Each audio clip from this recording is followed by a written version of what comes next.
Good morning, everybody. Welcome to Top Producer Tuesday.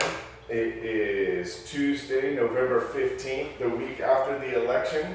I hope everybody is okay and doing well, and no one's out there rioting or having any problems.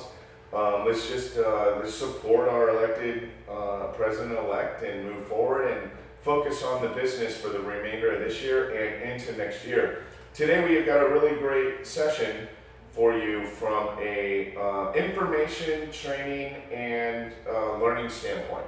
We're gonna do my pal Hal, who has an amazing story actually that's going on as we speak in real time. He wrote the book of Miracle Morning. We did phase one, the first chapter last week. We're gonna spend about 15 minutes today on chapter 2.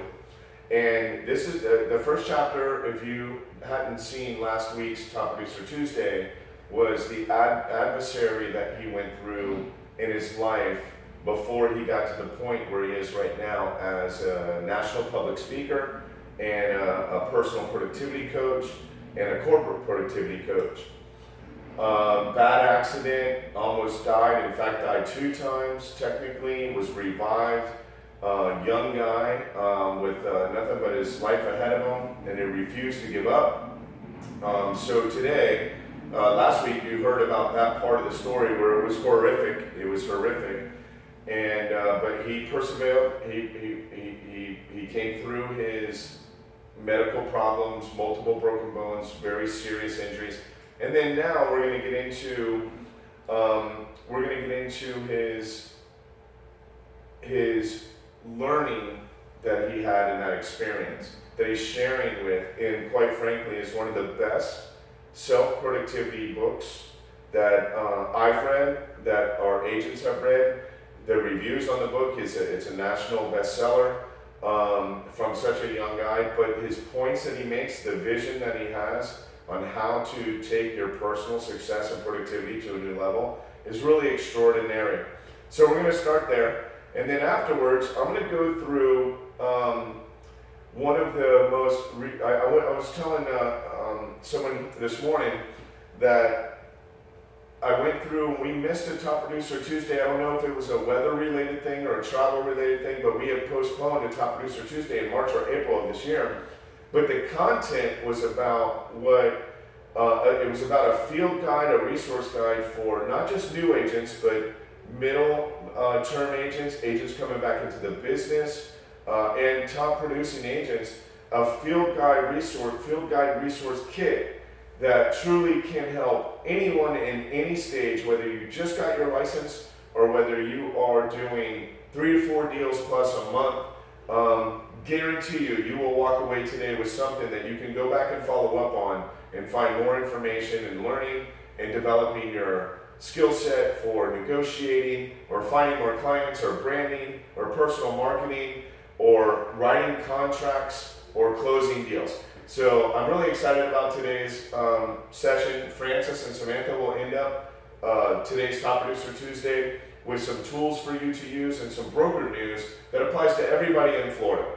So without further ado, I'm going to get started with my pal Hal Elrod, the author of The Miracle Morning.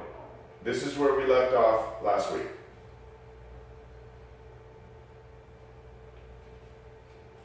I live my life by the 5-minute rule, Dad, and it's been like 2 weeks. My 5 minutes is up. If I can't change it, why feel bad about it? I go, this is the worst thing I could ever imagine happening to me, and I've got a long road of recovery, so I can be the happiest person possible and focus on all that I have to be grateful for, which I realize is so much. I'm alive.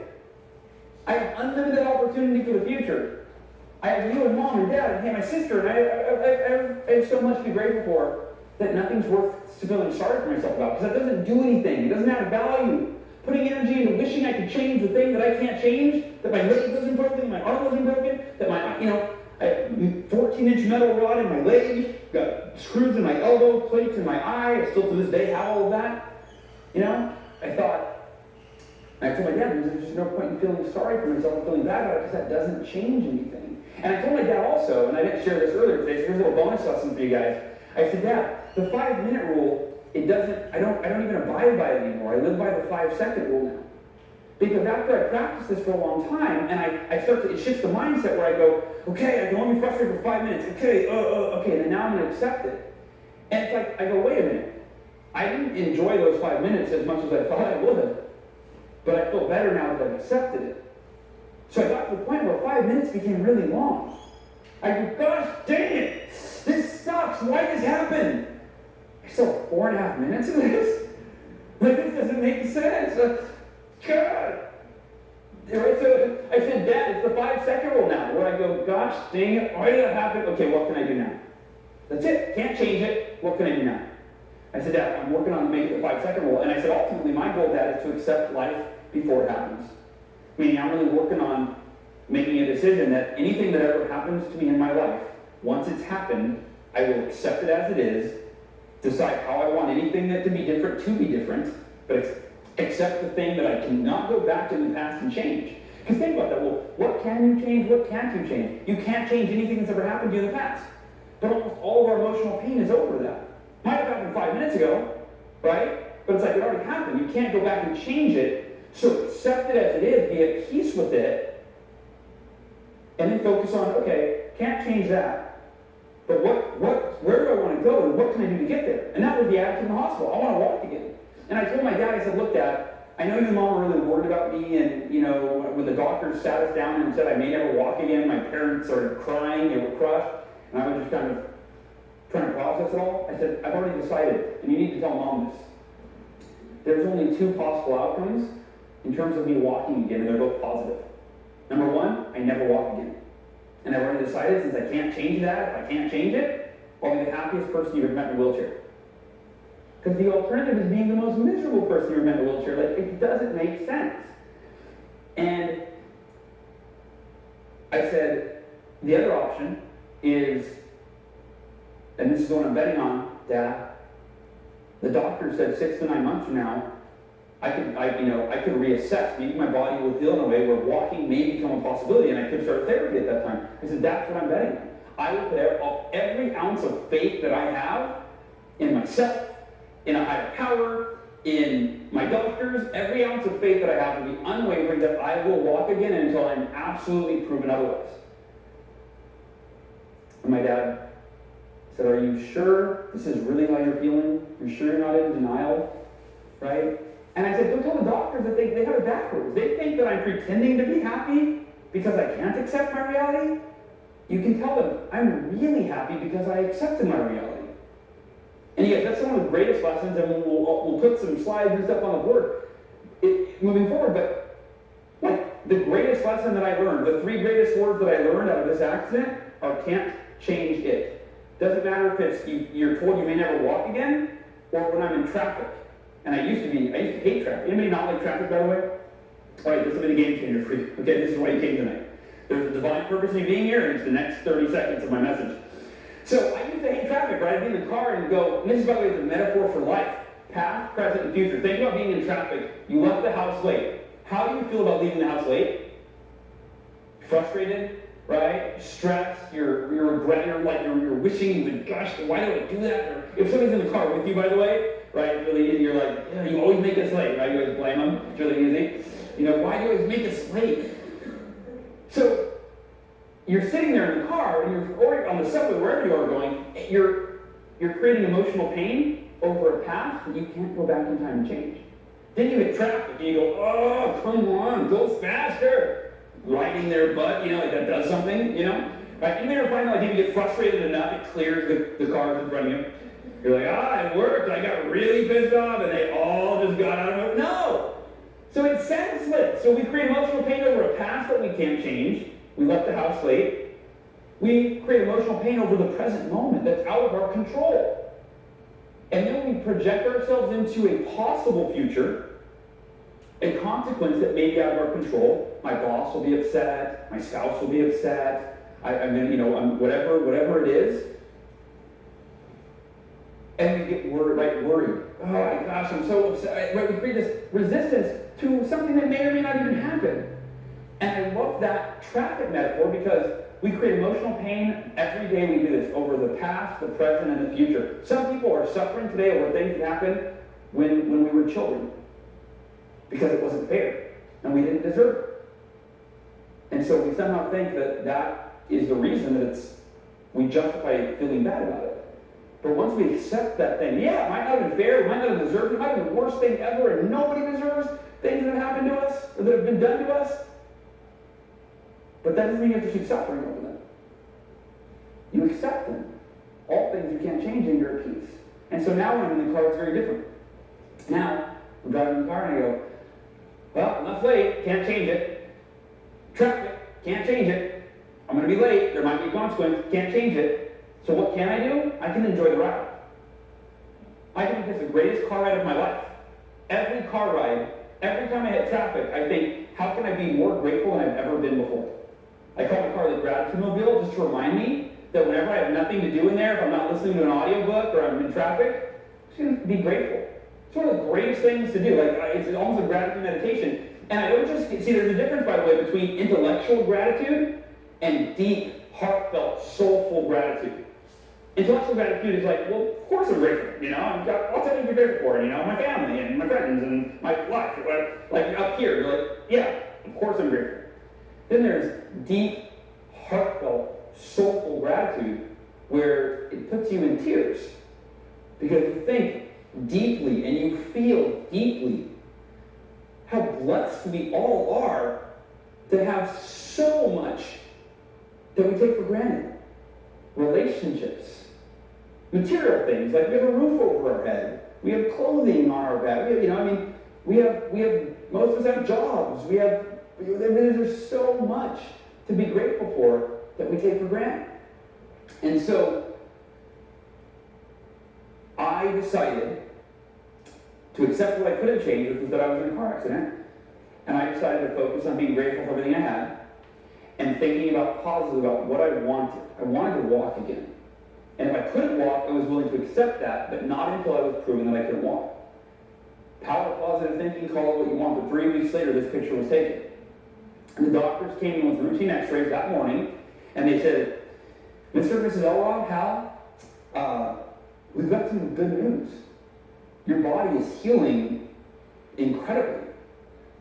Again, this is 3 weeks after I was found dead. 2 weeks after I came out of the coma and was told I may never walk again, right? 2 weeks. And that if I ever did walk again, the process would start in 6 to 9 months. And they said, we don't know how to explain it, but we're going to let you try and walk in therapy today. That was amazing. And this picture was taken, it's my first step. And 7 weeks after this picture was taken, I went home. I left the hospital. And I got back to work against doctor's orders. And I started selling Cutco again. Actually, I started trying to sell Cutco to the doctors and nurses. That was actually one of the first things I started doing, was trying to sell, I'm like, dude, the doctors have money, right? They're going to sell these high-end knives. And I don't know if I sold any of the doctors or nurses, but I got out of the hospital and I went to work. I had to have my mom drive me to appointments because I didn't have my driver's license because of my brain damage. I couldn't drive for 6 months. I could barely walk. In fact, my nerve was severed, so to do my demonstration, I have to show knives and whole rope. This was the extent of the movement in my hand for 6 months. I couldn't lift up my hand or my fingers. I literally walked. And by the way, if you have friends that are immature jerks like I do, and you're in the hospital walking around like this, right? And they'd be like, what's up, Hal? How are you? I'm like, dude, how am I kicking a guy when he's down? I can't do anything about that, right? Leave me alone. So, this step was taken. And these 3 words can't change it. I mentioned everything from the most difficult challenge in my life to being in traffic. By the way, here's another lesson I didn't teach today at all. A deeper lesson on can't change philosophy. Every negative emotion that we ever have is a result of us wishing we could change something. It's putting energy into resisting something that we can't change. And to the degree that we resist it, that we wish it weren't happening, that we wish things were different, is the degree that we cause emotional pain. Intense resistance creates intense emotional pain. Acceptance is the only way to be free from that. Doesn't mean you're happy that something happened to you. Doesn't mean you're happy about how someone treated you. Doesn't mean you're happy that there's traffic. But it means you're at peace with those things. And that's much more powerful. That's rooted. Happiness is an emotion. It goes away as soon as you get bad news if you're not willing to live in a state of unconditional acceptance. But here's an important distinction. All pain in relationships is a result of the same thing.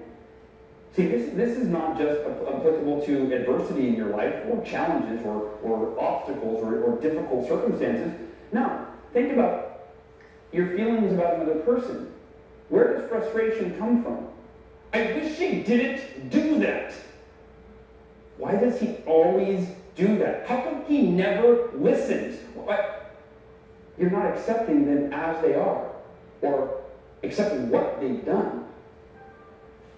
You're resisting it, wishing it weren't the way that it is. And to the degree that you resist it is the degree that you create emotional pain. In this case, not only for ourselves, but for the people that we care most about. Because we're not willing to just accept them as they are. And if anything, if someone does something that you don't like, rather than getting frustrated with them, getting angry with them, right? Accept it, be at peace with it. Doesn't mean that you can't ask each other to grow and to improve and to change behavior. Just like when something goes wrong in your life and you can't change it, you accept it. Doesn't mean you don't want to take new action to grow and to improve, but you can't go back in time and change it. And we can't change other people. So when you accept all things you can't change, I encourage you to apply that to your relationship. And look at the peace, the peacefulness that starts to arise in your relationships, the love, the space. Here's the thing, when you don't accept the things you can't change, whether it's in your own life or in a relationship, you create this negativity, and that negativity takes up all the space for love and joy and gratitude and positivity. But when you accept all things you can't change, you create space to invite anything you want into your life. Whether it is love, or it is gratitude, or it is excitement, or it is positivity, whatever it is. Acceptance allows you to be at peace and create open space to live your life as you want it to be, as great as you want it to be in every moment. When you're in traffic, there's no space for gratitude and happiness when you're frustrated. But as soon as you go, can't change it, can't change the traffic, there's space.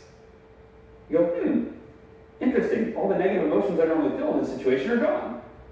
What should I do now? What do I want to feel? I want to feel excited. I'm going to dream. I want to feel happy. I'm just focus on what I'm grateful for. I want to feel loved. I'm going to think about the people in my life that I love. And I'll tell you, I've shared this message, the Can't Change It philosophy, with tens of thousands of people around the world. Technically that's the US and Canada. I haven't spoken anywhere else, but I'm international. As soon as I spoke in Canada, I was like, international speaker on my website, right? So, tens of thousands of people in the US and Canada, technically. But I spoke once to a group of college students, and this was a few years back, actually probably 7 years ago, and I got an email about 4 days after I gave the speech. And this email put me in tears, and I'm about to show you the picture that put me in tears in a second. But she emailed me and said, "Hal, I saw you speak a few days ago, and when you talked about acceptance and the can't change philosophy, you made me realize that I get upset every day over something I can't change, whether it's a little thing or a big thing." But it said the biggest thing is, my dad died 10 years ago yesterday. It's the 10-year anniversary of his death date. Yesterday. And I spent the last 10 years, she said, feeling horrible and suicidal and depressed over losing the most important person in my life. And until I heard you share the message that you shared, I thought that I felt that way because he died. See, we all think that it's the thing that we're resisting and feeling frustrated or angry or upset about. We think it's the thing that's causing us to feel that way, when in reality, it's our response to the thing. Because the same thing can happen to two different people, and one person goes, "Well, yeah, that's the worst thing that ever happened, but I can't change it. Why would I be upset about it?" And the other person goes, "This is ruining my life. I don't deserve this." So she said, "You made me realize that if I just accepted that he was gone and stopped wishing that he weren't, and stopped wishing that he could still be here, and resisting that he died," she said, "I've spent the last 3 days the happiest that I've been in the last 10 years. I'm at peace now with it, and I can't even," she goes, "I can't thank you enough." And she said, I wanted a permanent reminder. I bought your Can't Change It wristband for $50 at the event, and I've worn it for the last 3 days, but I wanted a permanent reminder, so I went and got this permanent tattoo in memory of my dad. She said, and I will never, ever, ever, ever again cry a tear of sadness or anger. I'll just, if I cry, it's going to be because of who he meant to me and who I am as a result of being his daughter. And I was in tears reading this, going, wow, these 3 words are life-changing. Now, and I forgot to mention this earlier today when I spoke, but this is the first of, I believe it is, I don't know if it's 5 or 6 or 7, but somewhere between 5 and 7 tattoo pictures that I've been emailed from people that have gotten. One girl got a tattoo on her shoulder. I've gotten like 3 on the wrist. I had 1 on the foot. I had 1 like above the boob, which I thought was a weird, really odd choice. But those 3 words are extraordinarily powerful. And to wrap up this part of the message, and then we're going to get into the miracle morning. And I'm not going to go, well, you guys will see, but so I call this the ABCs of Taking Life Head On. My first book is called Taking Life Head On, and these are the 3 lessons that I felt were the most life-changing lessons that I learned through my accident and my recovery. The A is for accept all things you can't change, and we talked a lot about that. The B is for be grateful for everything, and let me give you a little bit more depth on that. Be grateful for everything. You'll notice the word everything is in capital letters. So in life, we all have 2 pages, metaphorically speaking, 2 pages to focus on. 1 page was everything we have to feel happy about, be grateful for, everything makes us feel good. Everything on that page, our friends, our family, are the things we like about ourselves, our successes, our opportunities, things that excite us, things that, everything we have to feel good about and be grateful for on this page. We also have this page that lists everything we have to feel bad about, get frustrated about. And it could be small, like traffic today, or it could be big. It could be things we look in the mirror and go, I hate my thighs. I've got so many things on this page. Every time I look in the mirror, I realize how many negative things are on this page. So here's the deal. You ever meet somebody, or do you know anyone, or maybe it's you, that complains a lot? Raise your hand if you know anybody that complains a lot. If you're not raising your hand, it is you, by the way, and you're maybe not aware. So, you ever hear that person say, I'm not negative? Some of you, by the way, are going to go, oh my gosh, I do this all the time. I say this all the time. You ever heard somebody say, I'm not negative, though. I'm just realistic. You ever heard that, right? Said that? BS. Let me ask you a question. And next time somebody says that, or next time you say it, you find yourself saying it, I want you to respond with this. How is it any more realistic to think about, talk about, dwell on the negative things in life? On the news, in our lives, in our past, in our relationships. How is that any more realistic than for us to choose to focus on and think about and dwell on all of the things that we have to be grateful for in our lives? See, both are equally realistic, but you better choose real carefully where you spend most of your time, because it literally determines the quality of your life, of your relationships, your everything. We all have both pages. Celebrities have both pages. You see a lot of celebrities that have everything they ever dreamt of, but they live over here, so they turn to drugs or alcohol, or some of them suicide. Is it because they have worse problems than you or I? Because they don't have as many good? No. Every human being on this planet, the quality of our life has very little to do with what's going on around us, and almost everything to do with what's going on inside of us, based on what we focus on at any given moment. This is something like for my wife. Is she flawless? Yes. But this is videotaped, right? Okay, she ever sees it? Okay. Sweet, yeah, all right, so, no. But here's the thing, right? I'm very rarely, there's probably a million things she does wrong, but I don't even, I've trained myself to where I don't even look at those things.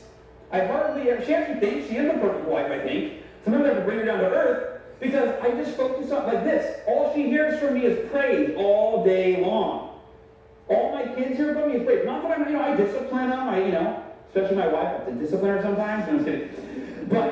But this is where I live. So it's not, see, the doctors, here's the thing, is they thought I was in denial, I couldn't acknowledge this stuff, it's too painful, I'm just going to live over in La La Land, but eventually I'll have to face this. What they realized is I looked at this and I was like, yep, that happened. Man, I never would have expected that to happen. Wow, that's difficult, that's going to be hard to overcome. Learning to walk again, maybe never walking again, got it. Okay, this is where I'm going to live. Be grateful for everything. And here's the interesting thing. You notice it says everything, not just good things. It's easy to be grateful for like, oh yeah, friends, family. No. How can you be grateful for your adversity in the midst of it? Because that's one of the things that I think that I did is I went, you know what, everything happens for a reason, and I always wanted to be a motivational speaker. I'm in the hospital telling my dad this. Well, Dad, I always wanted to be a motivational speaker, but you and Mom were really good to me. I don't really have anything that's that cool to talk about. I never would have asked for this to be the thing. I would have rather been like David Schnurman or Joe Applebaum and just created an amazing success story and parlayed that into a speech. But it is what it is, right? So be grateful. And I'll tell you, people go, oh, that accident you were in, oh, that's horrible. No, that's the greatest thing that ever happened to me. Nothing ever taught me more. Nothing ever forced me to dig deeper into what I was capable of and overcome something that allowed me to become the person that I needed to be, to inspire my family and other people, and also myself, to overcome everything in the future that was bound to come my way. And then the C is for create daily progress towards becoming the person you need to be to create your vision. Create daily progress towards the person you need to be, becoming the person you need to be to create your vision. This, before the Miracle Morning came out, this middle line wasn't in here. It said create daily progress towards creating your vision. And then I learned the most valuable lesson in my life, and that's what we're going to get into.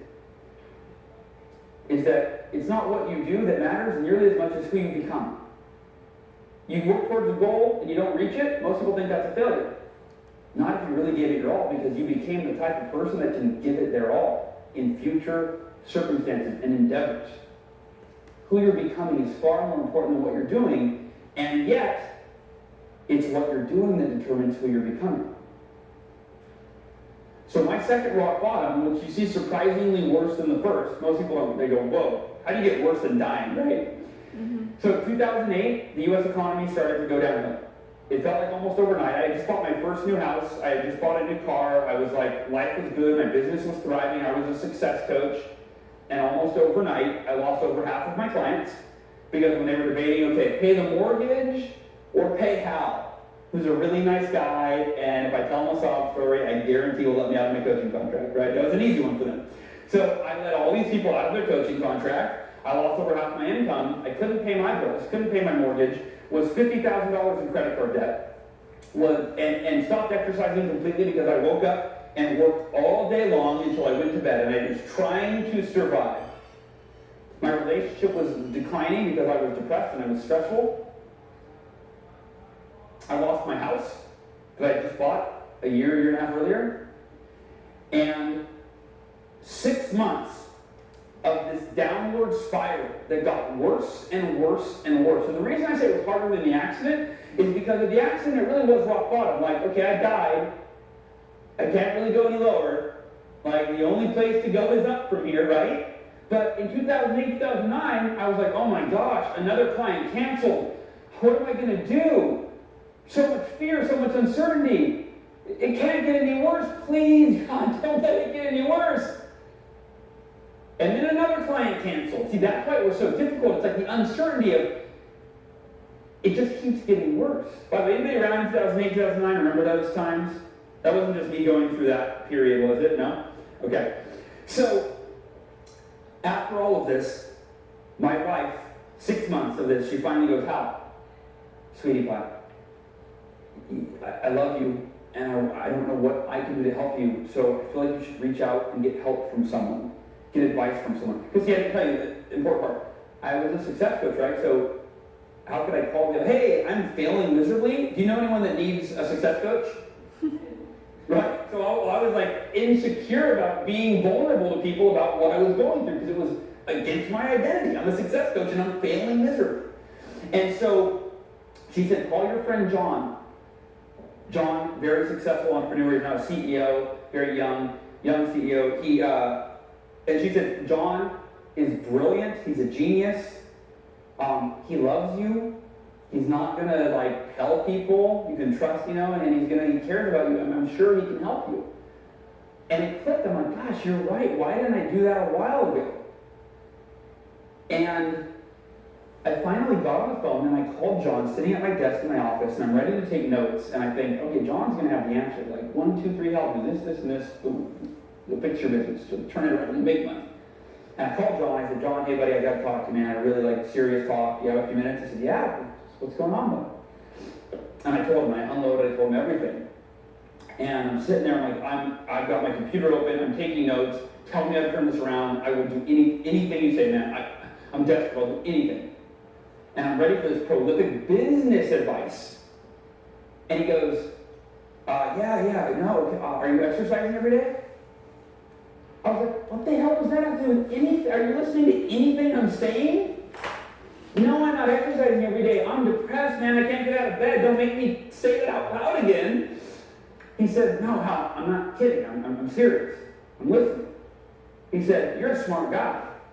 But if you're just sitting at your desk depressed all day, fearful all day, you're not going to think of any ideas that are going to turn things around. He said, you've got to get out the front door every day. You've got to go for a run. You've got to get oxygen and blood to your brain so you can think clearer, so you make better decisions. You've got to release the endorphins that running, that exercise releases, so you can feel better and you can make better decisions.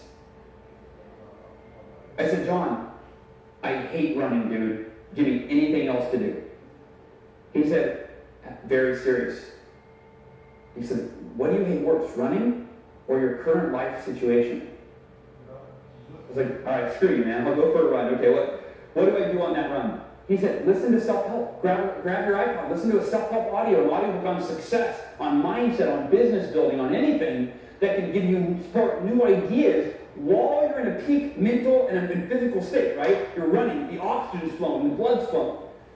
Not sitting at your desk slunched over with no oxygen in your brain, with your blood pressure down. He said, go run and think about how to solve your problems, and guess what, Hal? I promise you'll think of solutions. Well, little did I know that was the call that would change my life. And the next morning, I went on a run, not a runner, hated running, went on a run, and went on a run with very negative internal dialogue, right? God, this is so stupid. Why, I hate running, and running's not going to make me any money. This is so stupid, right? But I told John I would, right? Grabbed my iPod, which I was this close to selling for food, and I listened to a Jim Rohn audio. Any Jim Rohn fans? So if you don't know Jim Rohn, he passed away recently, rest in peace, but he is like the godfather of personal development. And he was Tony Robbins' mentor, if you know Tony Robbins. And I go on the run, and listen to the audio, and I hear a quote from Jim Rohn that actually becomes the quote that changes my life. It becomes my life philosophy to this day. And here's the quote from Jim Rohn. He says, your level of success will rarely exceed your level of personal development. Because success is something you attract by the person you become. And it hit me. I literally stopped running and I rewound it and I listened to it again. And I thought, I'm not dedicating time every day to personal development so that I can become the person that I need to be to create the success that I want. Here's the way to think of it. If we're measuring success on a scale of 1 to 10, what level do we want? 10. And do we just want 10 in our career or in our business, or do we want it in our health? Level 10 finances. You're like, John, 10. I planted him in the audience for all the responses that I need, yeah. So, level 10 health, level 10 finances, level 10 relationships, level 10 spirituality, level 10 energy, right? Why is 5 Hour Energy a billion-dollar company? Because we're struggling for energy. We want more energy. And I went home, and I pulled out my computer, and I Googled, because personal development is a vague topic, kind of, right? Like, what is that? Reading? What is that? So I Googled best personal development practices. And I went through and I'm reading Forbes articles and Huffington Post articles and everything I can find online. And I ended up coming with a list of 6 practices, 6, that everybody swears by. But I was disappointed because I had heard of all of them. Right? I'm always looking for the magic bullet, the thing we've never seen, they've never heard. It's going to be, you've never heard this before. The newest invention, they found this new molecule that if you take it, you'll lose weight really fast, right? We're looking for the thing we never heard of. Because we already tried all the things that we heard of, and they didn't work for us. Or did we not make them work for us? So, at first I'm disappointed, and then it hits me. I don't do any of these things every day. All 6 of them, I don't do any every day. And I decide, okay, I'm going to try it, but which one should I do? It was meditation, affirmations, visualization, exercise, reading, and journaling. I had tried all of them, never mastered any of them, but I've never been close to mastering them. And so I thought, which ones should I do? Maybe I'll do one, maybe I'll do two. And then it hit me, what if I did all six? That would be like personal development, like turbocharged, accelerated, right? And so I decided to try all six the next day, but I think, when am I going to do it? I'm not a morning person. That was the only time it made sense. And I kept remembering how many successful people start their day with some sort of successful ritual. In fact, I love this quote from Evan Pagan. Your first ritual that you do each day is your highest leverage ritual by far, because it sets your mindset and the context for the rest of your day. And so I think, all right, I'm going to do it. I'm not a morning person, but I'm going to wake up at 5 a.m. tomorrow, and I'm going to do all six of these. And I wake up the next morning, and by the way, I didn't know how to do any of those really. I mean, I never read or exercise, but like I had to Google how to meditate. I had to Google how to do visualization. And I go through and I do all six, and I start the day in silence, 10 minutes of meditation and prayer, and I feel peaceful. Now keep in mind, this is the time of my life when I used to wait until I had to wake up at the last minute, hit the snooze button a few times, get out of bed, feeling depressed, defeated, discouraged, unsuccessful, unconfident, and go to work and try to put on a happy face for my clients and go home and crawl into bed and escape beneath the covers. But I wake up that morning and I'm feeling optimistic for the first time in 6 months. And I do 10 minutes of meditation. I read affirmations that remind me of how powerful we all are. That my potential isn't based on who I was in the past, it's based on who I can become in the future, in the moment. I close my eyes and I visualize what I want. I see it, it becomes real. I visualize myself doing what I need to do to make it a reality. And I thought, I want to open my eyes and actually do the thing because I just saw it. I do 10 minutes of jumping jacks and yoga and just whatever I could do just to move my body, and I felt alive, I felt energized, I felt so much better. I pull out a self-help book and I read 5 pages and I feel I got some ideas that I can implement right away. I pull out my journal, I write down what I'm grateful for, and I feel grateful. I write down what I'm going to do that day to win that day. What do I have to do to make that day great? I don't let the day happen to me. I don't let my life happen to me, but I decide what's going to happen that day to make sure that I win that day. And 6 a.m. rolls around, and I'm on fire. I feel amazing. Now here's the interesting thing. Did my outer world change, right? Did my bank account balance change? Did my creditors go away? Did my house all of a sudden come back? No. My life was still a mess. But remember, it's not what's outside of you, it's what's inside of you that matters. I started to become the person that I needed to be to turn my life around and create everything I wanted for my life. And theoretically, at that moment, I thought, this could be the one thing that changes everything. If I feel this good every day at 6 a.m., holy crap, I'm going to be unstoppable. And so I started waking up at 5 a.m. and doing it every day for the next week. After one. Alright guys, so I'm going to go ahead and stop the video there and just talk a little bit about the book. Just a little bit more pretty much about what he's talking about when it comes to the Miracle Morning.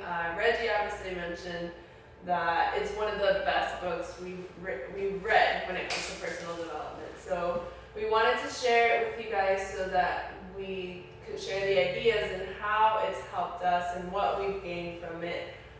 He's already sharing. There's not much left of the video. We'll probably finish it next week. But I'm going to give you a little bit of a summary of what the book has taught us and really why we picked it. And the lifesavers, as he was starting to talk about, is what they're called in the Miracle Morning. He takes the savers part, it's an acronym for the 6 things that he does every single morning to start off his day on the right foot and set the tone for the rest of the day. So obviously the book, he talks about how to become successful, you have to dedicate that time to personal development. And sometimes we take that for granted. We look at these 6 things that he was talking about, and they seem so simple that we just let them pass by and we don't do them. But we don't realize how powerful it is how powerful our thoughts are, how powerful our daily habits are. And that's exactly what he was talking about. Our daily habits, the things that we do on a daily basis, is what's going to determine who we become in the future. So it's very important to have a plan for those daily habits, to remind ourselves what it is that we should be doing every day, so that when we fall short of that, we don't think that it's okay. We tell ourselves, okay, I can't let my habits become negative, because then I'm not going to get to that final destination. Darren Hardy is somebody that we also look into. We listen to his videos a lot. We've read his book, and he gives an example of if an airplane traveling from LA to New York is off path by just a few degrees, that plane will not get to New York. So that's how we want to think about our habits. If we are off by just a little bit in our goals and our daily habits, we're not going to get to the destination that we have planned for ourselves. So that's what the lifesavers do for us. That's what he's talking about. And the first thing, and this is kind of mixing the Miracle Morning along with a lot of different things that we have learned, is when we prepare to do the lifesavers, which is the silence, affirmations, visualization, exercise, reading, and he calls it scribing so that it fits into his acronym, but it's the journaling part. We need to determine what success means to each of us. Because if we don't know what that definition is of success to us, then how do we set our goals? We can reach for what success means to Hal Elrod, or I can reach towards what success means to Reggie, but that's not going to get me to where I want to be. So I need to understand what success means to me first, so then I can sit down and write down those goals for myself. And then the other thing that the Miracle Morning asks, which he was mentioning in the video as well, is, are you successful in every area of your life? Because sometimes we sit down to define what success means to us, and we look at it only from a career standpoint. A lot of people define success as what they do for a living, and if they're making enough money. And that is one part of our success, but success has to be in our family, in our spiritual life, and in our exercise, in every single part of our life, so that we can be fulfilled all around, and not just in our careers. So define what success means to each of you, and then from there, definitely work on these lifesavers so that you can have that fulfillment all around. So I'm going to go very quickly over each one of the lifesavers, kind of what he was doing, but our take on what we got from the book. So the first one is silence, and it's purposeful silence. So this can be anywhere from meditation, prayer, reflection, deep breathing, or gratification. And that time is so important because it'll allow you, our lives these days are so busy, so hectic, so noisy, that a lot of times we take for granted what it can do for us to sit down in complete silence and really gain that clarity. And one thing that's very powerful out of these different techniques that you can use, at least for me in particular, is gratification. Because sometimes we tend to look at everything that's going wrong in our lives instead of being grateful for all the things that are, all the things that are going right. It's just so. So it's very important to take that time, gain that clarity, and that's the first thing. And I believe it's the first thing because it will set the tone for the rest of the lifesavers as well. If you take that time to just pause, take the 10 minutes that he mentioned, and then move on to the next thing, which is affirmations. Affirmations are extremely powerful. We typically, on a day-to-day basis, we have an internal dialogue in our mind. We're thinking about what we have to do, we're thinking of what we're doing in the moment, and we say it many times in many different circumstances that we are our biggest critics. Well, with affirmations, you can completely turn it around. What if we could be our biggest encouragement to ourselves instead of being our biggest critics? If we have affirmations, and one of the things that, there's different steps that he recommends. So first one is think about what you really want, why you want that, whom you are committed to being to create it, what you're committed to doing to attain it, and then based on all of those different things, you add inspirational quotes philosophies, Bibles, scriptures, so many different things that you can put into your affirmations. So then you can repeat that to yourself. And instead of saying, oh, I didn't finish this, wow, how could I do that? Why am I, different things that could be negative, encourage yourself and tell yourself that you are going to accomplish that goals, that you are strong, that you are focused, that you're smart, that you, all these different things that we can tell ourselves every morning, and you will see that as you change your thoughts, your actions will change. You'll be more motivated, you'll be more encouraged to accomplish those goals that you have set for yourself. Then the next one after affirmation is visualization, which he was speaking about as well. The human mind is typically, how can I say this? We tend to think about memories, about past experiences. We get together with friends, and what do we talk about? Oh, we went out, last year we went on this vacation and we talked about this, and or we did this, and we talk about experiences that we had in the past. Well, we can change that, and it's not a bad thing to enjoy those memories, but it's important to look at who we want to be in the future. Take that time to really visualize, see ourselves accomplishing those goals. Mental pictures of buying that house, and in our case, that's just an example for our clients, of buying that house, selling that house, in our case of getting that listing presentation, getting that listing appointment, obtaining it, or different things that you see yourself doing long term. It's very important to see yourself accomplishing those things. Then the next one is exercise, and I won't spend a lot of time on that because we hear that not only when it comes to the Miracle Morning, but we hear that all the time. How important exercise in our lives. It gives us, as he was saying, 5-hour energies are so popular for a reason because we're looking for more energy. Well, exercise will help us accomplish that. It'll give us energy. It'll enhance our health, improve our self-confidence. It gives us clarity as well. It helps us think better, concentrate longer. So pick an exercise or vary it. Different days of the week, do something different that will help you get that boost of energy on a daily basis. And then reading is the following lifesaver. And of course, reading, one of the things, I think I also learned this from Darren Hardy, is we go to school from where, well, obviously kindergarten and all that, but elementary and high school and then college. So from where about 6 or 7 till, depending on when you graduate, how long your college, and you graduate at like 21, 22, you learn so much during every single year of school. Yet when we graduate, most people stop reading books. Most people stop learning. They pause their learning at that point where we should look to continue to learn on a yearly basis the same way we did in school so that we can continue to grow.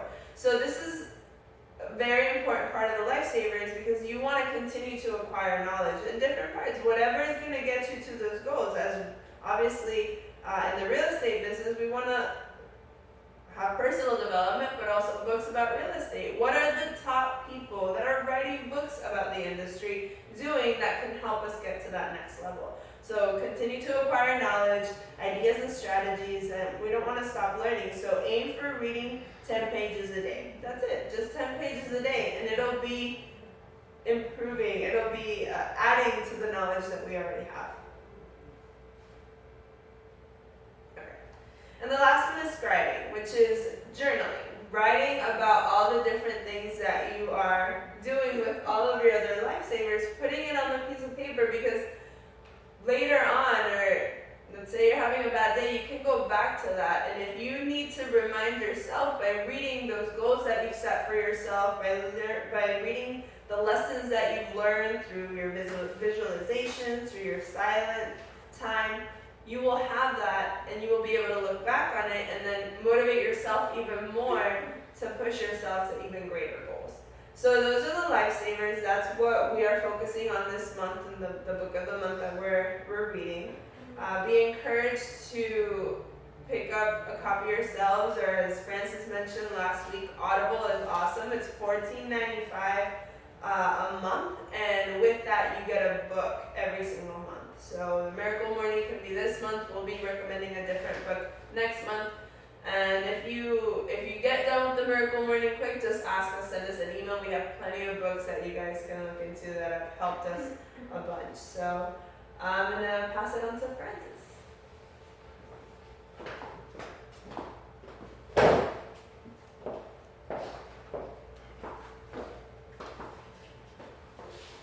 Hello everyone, good morning.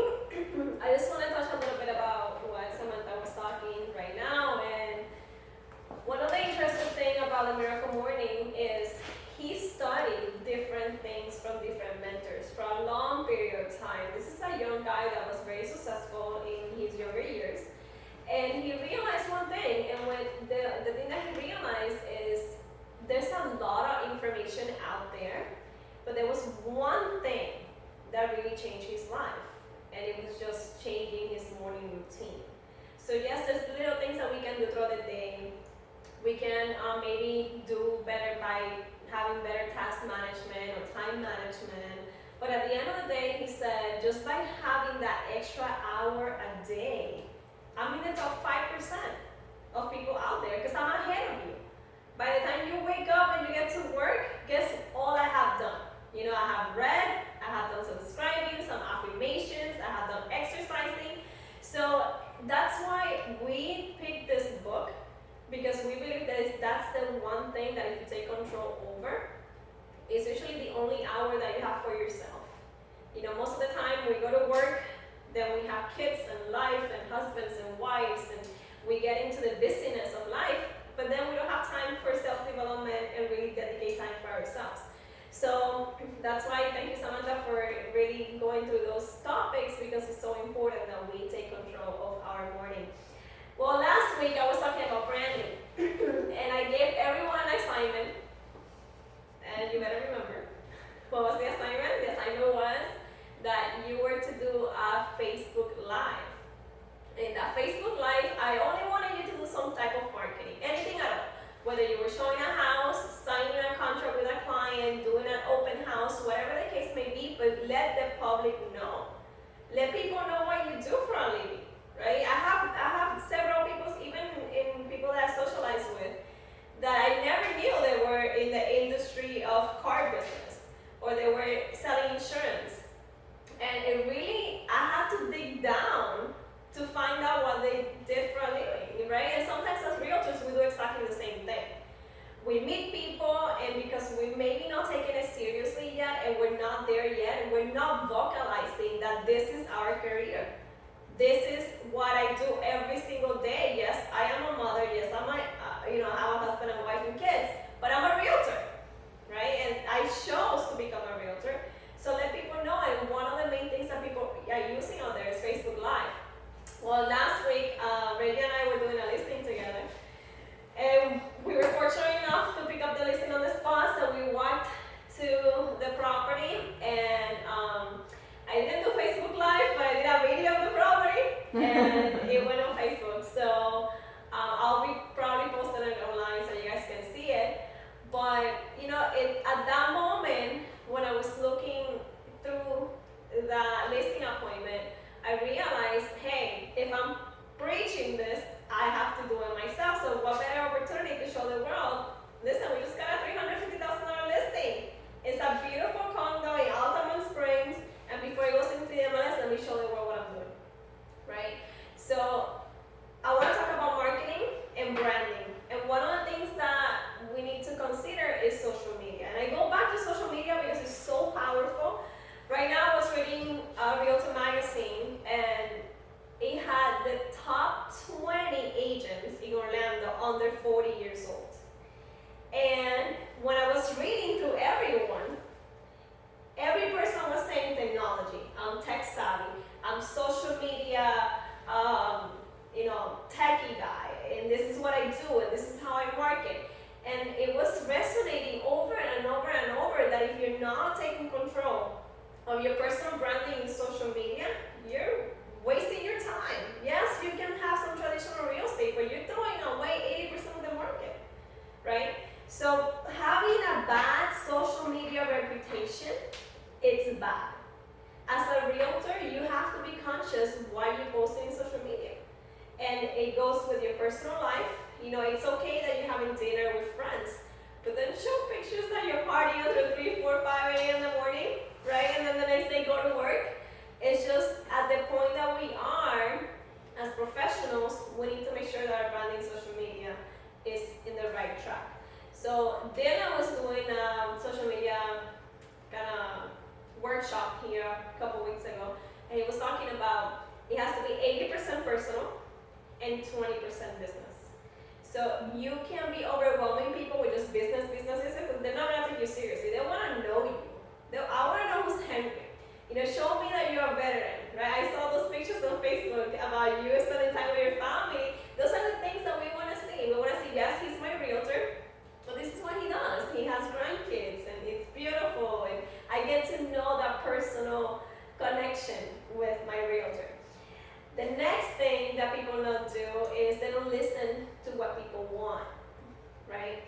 They feel that, and this is something that Samantha and I were talking about, we're trying to do our Advanta Realty Facebook page, a little bit more contribution weekly, and one of the things Samantha told me is like, listen, I'm posting and I'm really not getting a lot of likes, right? And that goes with listening to what people want. Because if we're looking at the competition and we say, okay, what's realtor.com posting? You look at them and they sometimes don't even post anything related to real estate. They just put a landscape in there. They say, which one do you prefer as a kitchen? You know, is it a modern kitchen or a traditional kitchen? And they get so much audience. So sometimes it's just looking what everyone else is doing that is working for them. How can I make my post more engaging? How can I engage my audience and have more followers? Because the next thing that I'm gonna say is people do look at how many followers you have on Facebook. It's no longer, yes, they go to Yelp and they wanna read your reviews, but at the end of the day, they wanna know how many people are listening to what you're saying, even on social media. How many people are liking your posts? How many people are sharing and engaging with you, right? Because right now, before they meet you in person, they know you. Before they actually go and shake your hand, they know you. Even if you go to an interview, they find you on Facebook first. That's where they're looking for you. So we have to make sure that our branding is good. And the next thing it says developing low quality content. Again, don't post just to post. Don't be upset with Donald Trump and all the things that are happening out there right now. Just post what you're feeling. People don't care about you, how you're feeling. You know, and it's true. You know, they want to see relevant information, things that are good for them, and be on the happy end. Be that different for people. Be that kind of person that looks at your Facebook and say, that made me feel better. That was a nice post. It helped me a little bit, you know, instead of look at that person being angry. Or maybe they need a psychologist or something because all the problems are on Facebook. Don't be that person. You are a realtor. Save your brand. Be careful what you post on Facebook and when you let other people see about yourself. And the last thing will be lack of planning. And this is very funny. It's funny because they're talking about how a brand got ruined over a Twitter post. And I'm going to tell you what happened. There was a mass shooting, and this is they're a gun brand, right? So they pre-schedule the Twitter post a week in advance. So this post was already gonna happen. So it was a Friday morning, and they posted on Twitter, and they have over 300,000 followers. And it said, "Good morning, shooters, happy Friday, any weekend plans?" And that was right after a mass shooting had happened in the morning. So they got bad reviews, people were talking how insensitive they were, how come they could post something like that. It wasn't intentional, they didn't want to post something like that, but it ruined their brand. Something as silly and as little as you can think, it ruined their brand. The same thing is with us. You know, be cautious about the end person reading your post. Whatever you believe in politically or anything like that, you know, keep it to yourself, be in the middle ground, right? And just be positive in everything that you post. So, assignment for next week, do 3 posts, at least on Instagram, Facebook, anything that is positive, anything that you can share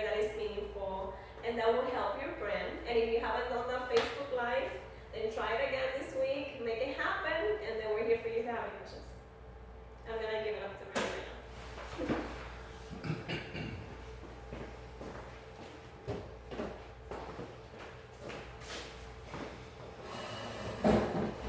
Samantha, awesome overview of today's summary for my pal Hal right here. You know, I've only got a few minutes. We went a little bit long today, so I'm not going to take a lot of your time. I was really hoping to go into some stuff that I want to share with you today that you'll be able to take back to your home office, and I think I'm going to leave you with some takeaways like Sam and Francis have on what to do this week to make things better, to make things more productive and different. But starting next week, if you can see, the second chapter was almost done. We didn't quite finish it today, but the point of taking 2 Top Producer Tuesday 15-minute, 20-minute segments to show you his adversity that he went through was to set the stage for what comes next. And next Tuesday, on Top Producer Tuesday, we're going to dig into the chapters of the book that I personally read over and over again. And the way I read the books is thanks to Samantha. I'm an Audible user, and while I'm in the gym 2, 3, 4 times a week, I'm able to read 20 hours of a book in a matter of 1 week. So I can read 4 books a month, or I can revisit chapters of things that I've read before that I know are powerful, meaningful points. And I encourage you to join us for next Tuesday's Top Producer Tuesday to really start at this point in the book. He set up his adversity to share with you the life-changing plan and tasks and methodologies that could change a top producer's life to make it even better, or someone new in the business as an entrepreneur to be more effective, or somebody that just has had the experience but is ready for a change. And in just a couple short hours more in this book of the month, I really believe we're taking the time to set this up properly so you will walk away with some action items. And it's only a handful of action items. It's only a few chapters at the core of what to do every morning to change your life. The miracle of that morning that I'm excited to share with you starting next week. Secondly, I wish Frances would have shown that video and that she did on the listing walkthrough, because it was very impromptu. There was no setup of lighting or audio or anything. I mean, literally, we went to a listing appointment. We got the listing, we signed the deal, and our job at that point was to put a lockbox on the door and go over and show the property, take pictures of the property, and then post it, which Samantha helps us post that online. Frances will review it, and then we start the marketing. Impromptu, on the spot, no setup whatsoever, Frances recorded just a phenomenal, casual, real-world, practical example of what you could do in 5 minutes, whether you're listing a home, whether you're showing a couple of home on the buy side, whether you're working with an investor, or even just exploring a new development on the weekend in an hour of your time. You do a 5-minute video, and you're basically, hi, this is Reggie Hall. I'm here in front of Stamford Estates. I'm here to evaluate the property. I'm going to work with the listing agent right now. I'm going to find out more details about the area. I'd like to mention a couple of highlights of the properties here. They're brand new. They're X dollars per square foot. Their construction consists of X, Y, and Z. And for this reason, if anybody has an interest in a property in this particular geographic area, they're offering incentives for agents, but for buyers, they're also offering upgrades on countertops or amenities of painting and flooring or whatever it might be. Thank you very much for tuning in today. My number is this, my website is that, my email is this. Give me a call, I look forward to seeing you. That one simple post on Facebook could generate for you your next 2 or 3 deals. You might not get 2 or 3 immediate deals, but you will get 3 to 5 respondents. Henry, love that post, thank you very much. They didn't say they wanted any business, but guess who they're gonna call next month when they're ready to consider the January boost in real estate that's coming your way in a big way. It's going to hit you like a freight train starting January when the market picks up. But they had just watched our video around Thanksgiving in November, and around Christmas in December, your next one. Guess who's going to be top of mind? You're going to be top of mind. They respected your genuine personality, etc. So Francis, I look forward to you posting that soon, so everybody can get an example of what a very practical, on-site, very simple video can be from your cell phone. From your cell phone. There was no lighting or anything like that or setup, and it was really spectacular. Well, we're pretty much out of time, but I do want to share with you what I promised you in the beginning.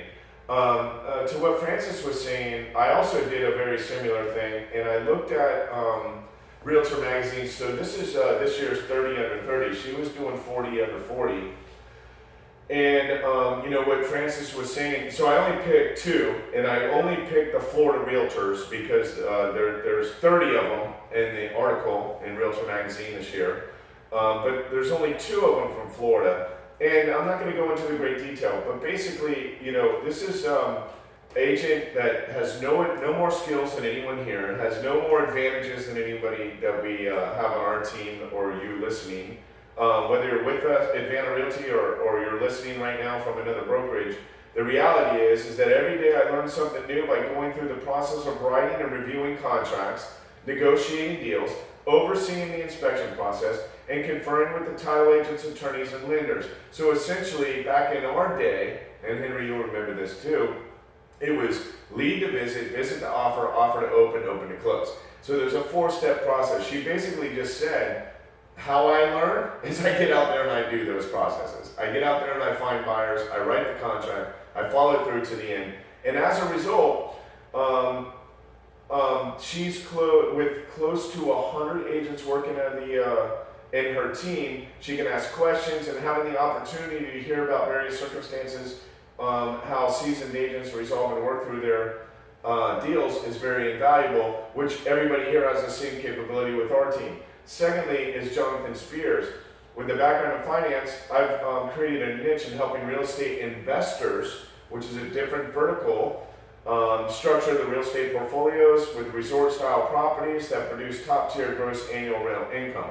Now, in Florida, we're actually very blessed with this example from Mr. Spears, that in Southeast Florida, Southwest Florida, Central Florida, Northeast Florida, Northwest Florida, we are very heavy in not only investor opportunities, but also in vacation short-term rentals, and working with buyers and sellers who want, representation for their 10% homes in their vacation zone, or even their rentals in areas that are in high demand. And as you guys know, rentals are extremely high demand. That's why rental rates continue to increase, because the supply of sales is so low, but demand is so high.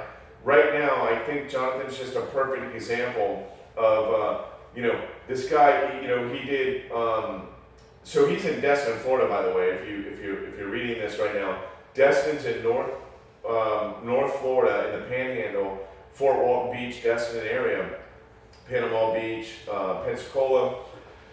Their transaction volume is a fraction of what Orlando, Miami, Fort Lauderdale, West Palm, Fort Myers, Jacksonville, Tampa is, Space Coast. We're talking Destin, Florida. This is rural USDA loan central headquarters of Florida.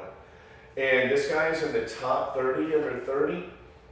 Imagine what your potential is here. So what I wanted to do was, that was just to piggyback on what Francis was saying earlier about the top 40. And these were the two specific 30 under 30s in Florida. I want to share with you what I said in the beginning about the, did you change that? Oh, Sam, you sure did, didn't you? Okay, hold on.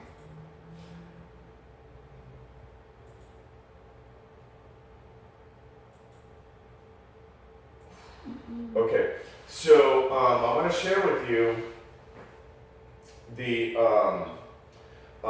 was a Top News for Tuesday that we had scheduled for about 4 months ago, And for whatever reason, we had to reschedule. But my goodness, is it packed with a ton of material.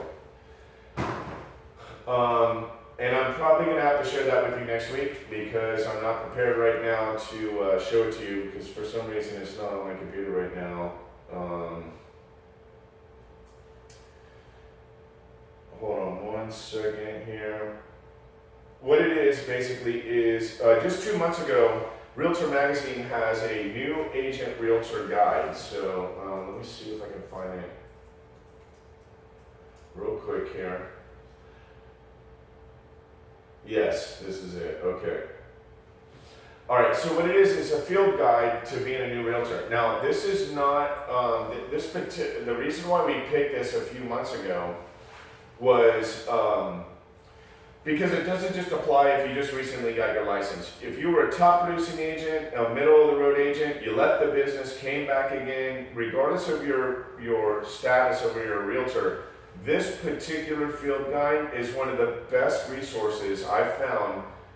This is a national field guide for skills, techniques, training, and development for every single step in the real estate process. So if you've assessed your personal skills, and it might be, let's say, negotiating a contract might be where you feel weak at. You might be great at branding. You might be great at getting handshakes and eyeball meetings.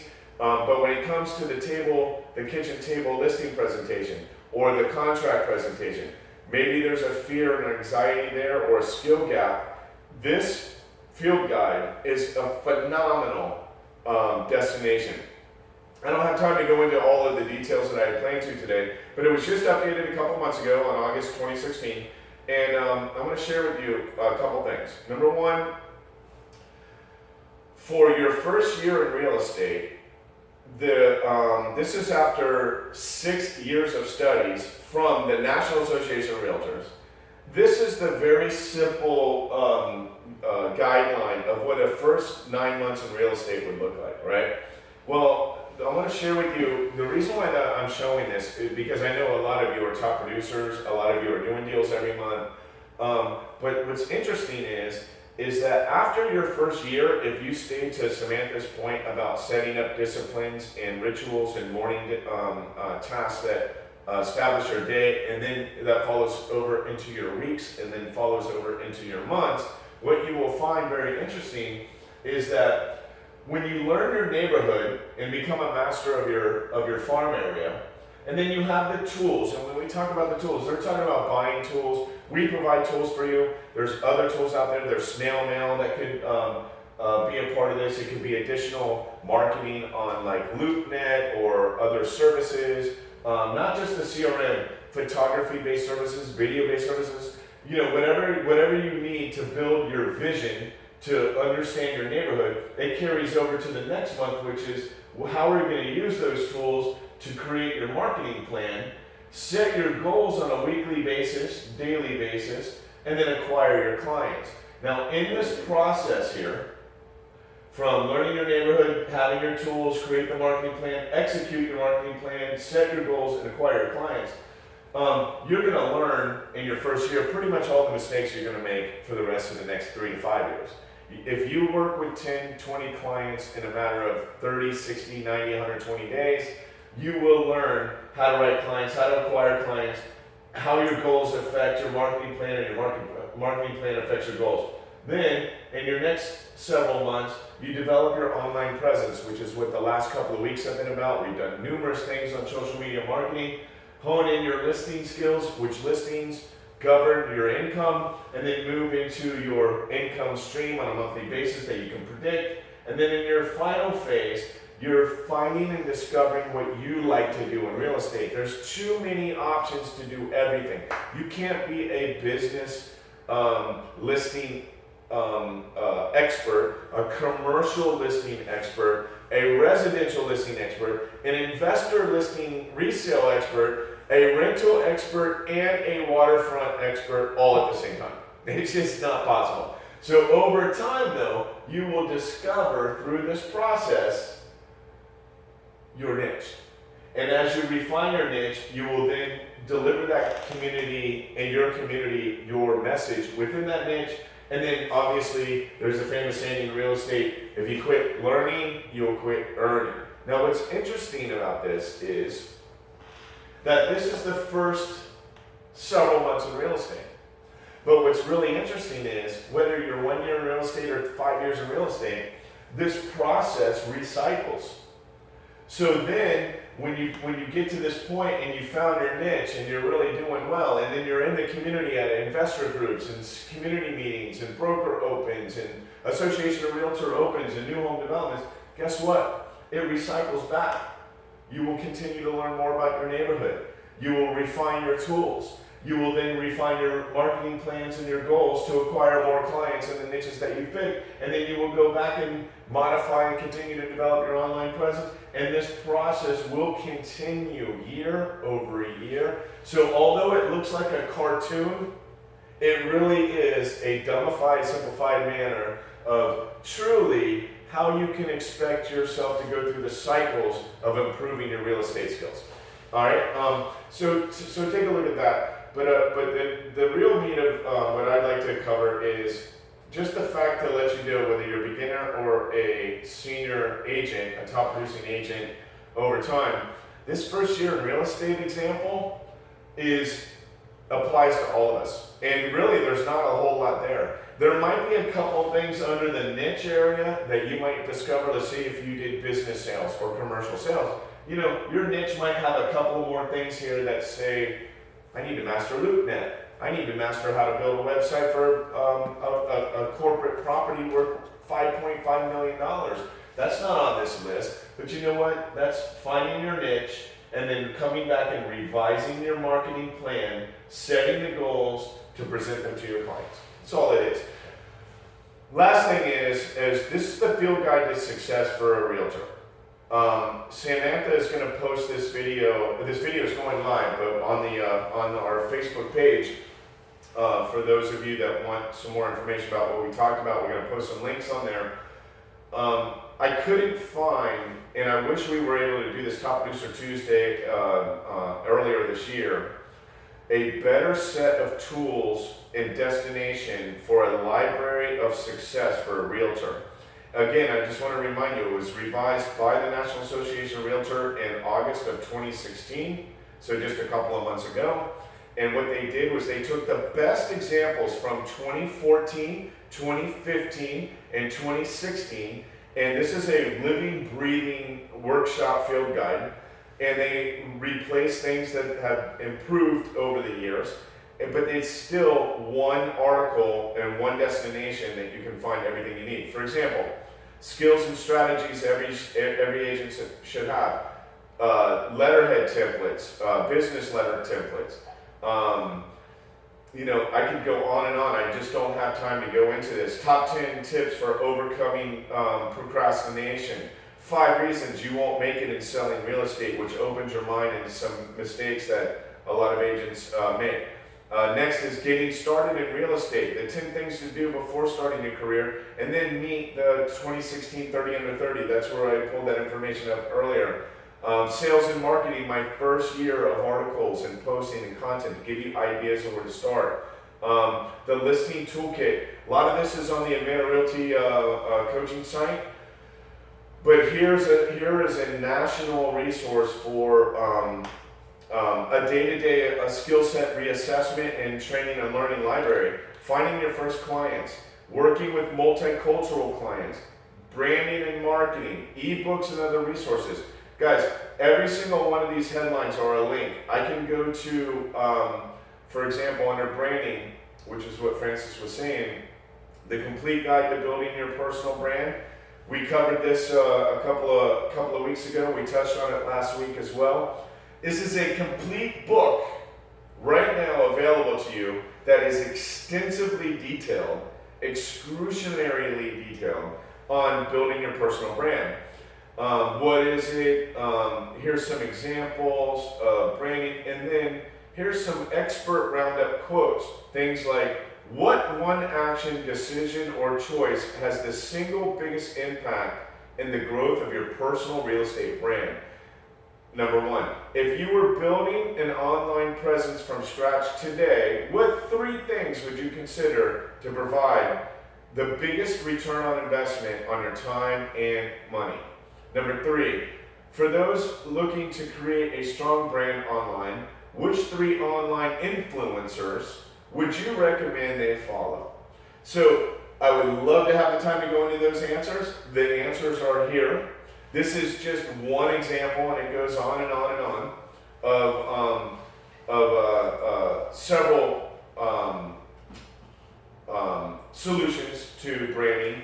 But the list of other activities, tips, strategies, and coaching is right here. I'm going to have this field guide link in the bottom of this video.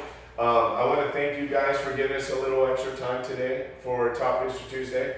Thanks for all of you for attending. Thank you, Sam. Thank you, Francis. We look forward to seeing you next Tuesday. Have a wonderful holiday week. Get productive. Get out there and do something. Call us if you have any questions. We look forward to talking to you. Have a great day. We'll see you next Tuesday.